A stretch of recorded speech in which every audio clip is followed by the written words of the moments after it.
đi ban mê buồn ba cuối trong nghề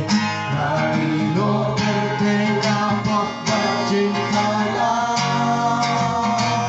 aduan trong mi nga gần ba ngàn chẳng e ba ngàn chẳng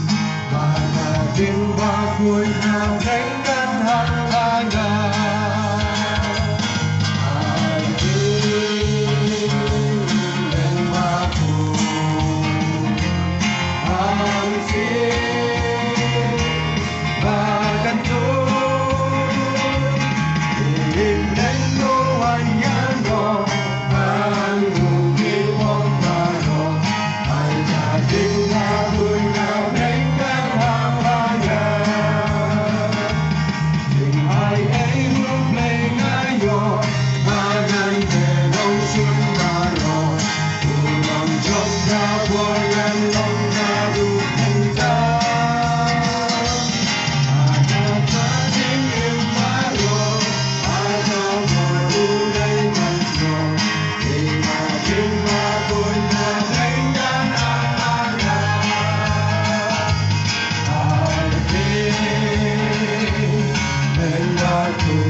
Cuối nào đánh ngang hàng hoa ngàn ai đi đánh hoa trường an xin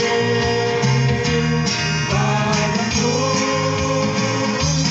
tình đánh đô anh nhang nhỏ anh dù biết không mà nhỏ anh ta chính ba cuối nào đánh ngang hàng hoa ngàn hoa trong biển anh xa và tiếng xa du ngân dài dài sông trong miền hát lại nhà du ngân ta cầm lắm anh thuê cánh đẹp cho ta xì trong nga văn trần và ta tiếng ba cuối nhà đánh ngang